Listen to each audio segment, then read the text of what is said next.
das grandes preocupações do mercado é a saúde fiscal do Brasil.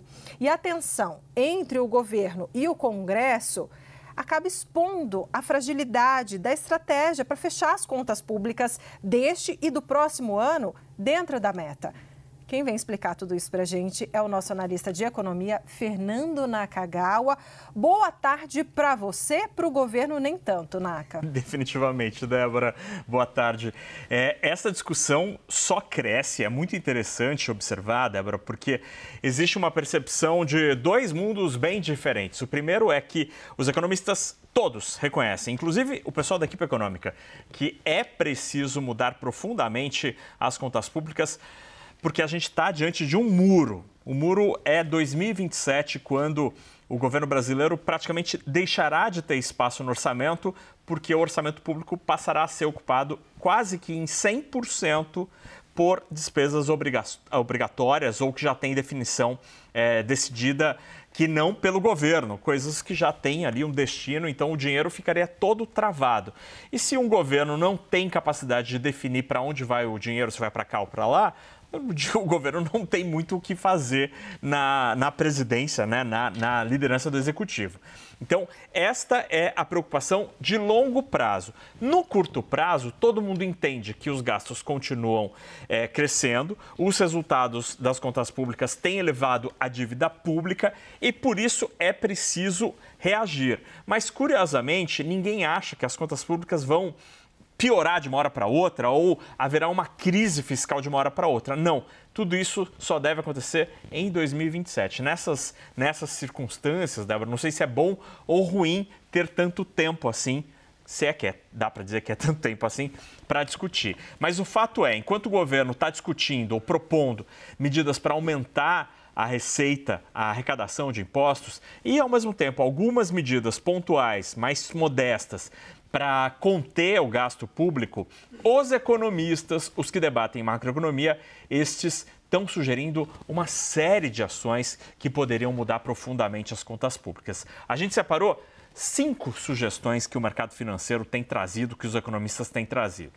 Quais são essas sugestões? A primeira delas: mudar a regra que foi alterada neste governo, que voltou a oferecer aumento real do salário mínimo. Ou seja, o salário mínimo, desde a chegada do presidente Lula no governo atual, tem ganho acima da inflação. Quando o PIB cresce, o salário mínimo cresce 2 anos à frente. Outra sugestão importantíssima seria a redução das obrigações e das vinculações do orçamento. O orçamento tem muitas amarras. Tem, por exemplo, pisos obrigatórios mínimos para despesas como saúde e educação. Talvez essa seja uma discussão interessante a ser feita, porque os mínimos foram criados lá em 88, na Constituição, quando a Constituição cidadã criou, por exemplo, o conceito da saúde universal para todos e também tentava reduzir indicadores que eram absolutamente escandalosos na nossa educação. A taxa de analfabetismo era de quase 20%. Isso tudo eram ações que necessitavam de dinheiro. Por isso, a Constituinte lá atrás criou mínimos para esses 2 itens. Será que hoje, com a taxa de natalidade em queda, a educação básica precisa do mesmo volume? Será que a gente pode direcionar essa grana para o ensino técnico, para as universidades? É uma discussão que pode ser feita. Outra coisa, os economistas sugerem alterar os programas sociais, especialmente nos parâmetros para concessão e também no processo de saída de programas sociais, especialmente o BPC. Se 10 anos atrás muita gente reclamava no mundo da economia, os economistas ali, os investidores reclamavam do Bolsa Família, hoje o pessoal fala mais do BPC e menos do Bolsa Família. Parece que o Bolsa Família até foi pacificado. Outras 2 sugestões: uma reforma da Previdência, sim, uma outra reforma da Previdência, porque felizmente estamos vivendo mais, isso exige talvez uma nova idade mínima para se aposentar, além de uma reforma administrativa, ou seja, mudar o RH do governo. Isso teria impacto também nas contas públicas, mas mais de longo prazo. São algumas das sugestões, Débora, que o pessoal do mercado financeiro, na academia, entre consultores, estão trazendo e estão levando para o debate para tentar criar uma solução estrutural para as contas públicas e não apenas algo conjuntural que aumentaria as receitas de uma hora para outra, mas não mudaria profundamente as contas públicas. E aí, sobre esse assunto todo, sobre essa discussão, o CNN Money conversou mais cedo com a Rafaela Vitória, que é economista-chefe do Inter, falando exatamente para analisar esse cenário e onde a gente poderia atacar. Um dos pontos que ela destacou foi a necessidade de revisão de programas sociais, alguns deles que têm trazido números que são um pouco preocupantes. Vamos ouvir. Nos últimos anos, a aceleração do programa chamou atenção, porque você não tem uma mudança demográfica significativa no Brasil, e nem tampouco uma justificativa que explicasse esse aumento da concessão de benefícios pela incapacidade. Então, isso são alertas de que várias irregularidades vêm ocorrendo no programa. Existe um paralelo com a aceleração desse programa em relação à reforma da Previdência. A reforma da Previdência, que foi aprovada em 2019, ela trouxe algumas regras um pouco mais rígidas para a aposentadoria. Isso também vem causando uma aceleração maior do BPC. Então, a gente também precisa rever regras hoje do BPC. Não faz sentido você ter regras mais rígidas na Previdência e você ter um programa paralelo cobrindo essas exigências ou deixando de ter essas mesmas exigências. Naka, fica comigo, porque a gente destacou mais um trecho dessa entrevista em que a Rafaela Vitória destacou que outro ponto de pressão, então, sobre os gastos é esse aumento do salário mínimo. Vamos ouvir.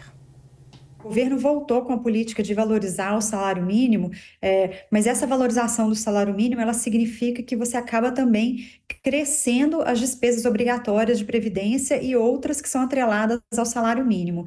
O BPC está entre elas, né? Então, o programa BPC, ele dá direito a um salário mínimo. Então, na medida que você aumenta o salário mínimo em termos reais, você também cresce a distribuição de renda via esse programa.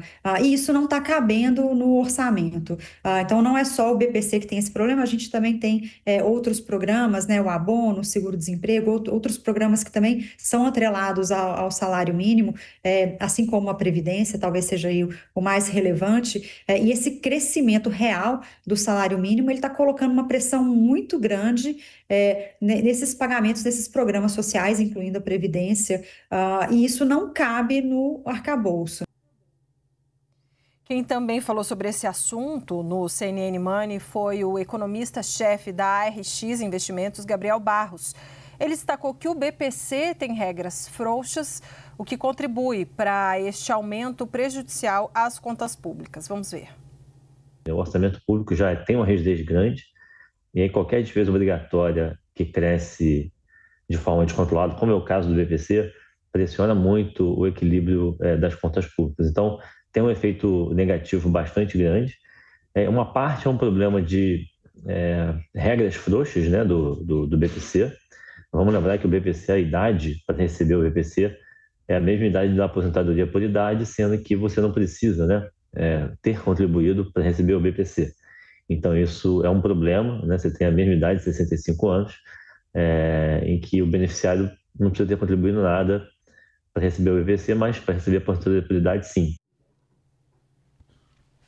Vou deixar você concluir, Naka, depois dessa apresentação que você fez, né? As falas desses especialistas, porque a grande dificuldade também, né? Quer dizer, as contas na matemática é bem possível, se adotassem, se essas medidas fossem adotadas, poderia, assim, de forma mais sistêmica, resolver o problema. Mas a questão é política, né, Naka?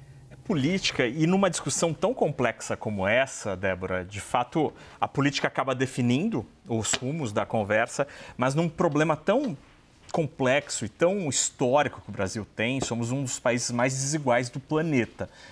Então, para problemas complexos como esse, não tem solução fácil. E aí, nessa discussão, dá até para dizer que os argumentos dos economistas, da Faria Lima, ou do governo, da equipe econômica, ambos estão corretos. Porque, de fato, é possível atacar no lado das despesas, é possível atacar do lado das receitas. O que não dá é para a gente costurar uma solução para um problema tão complicado como esse, em que só uma parte da sociedade paga. Não dá para só, por exemplo, os mais pobres pagarem essa conta. Não dá também para só o setor privado pagar essa conta. É preciso que haja uma concertação nacional, um debate sério, um debate adulto nessa história. Então, talvez seja o caso de repactuar o orçamento do zero, de entender, olha, onde a gente precisa, como sociedade, gastar dinheiro, onde nós, como sociedade, vamos deixar de arrecadar impostos. Tipo, a Zona Franca de Manaus foi criada décadas atrás, quando era preciso desenvolver a Amazônia. Naquela época não existiam conceitos que hoje são super comuns, do ESG, da sustentabilidade, dos serviços florestais.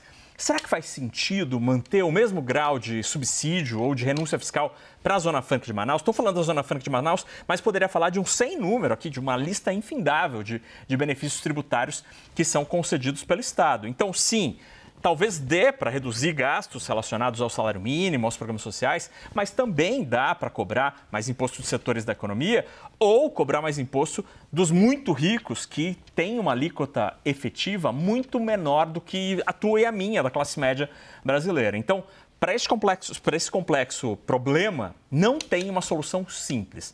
É preciso agir com maturidade e como adulto na mesa, Débora. Muito obrigada, Fernando Nakagawa, nosso analista de economia. Obrigada, Naka.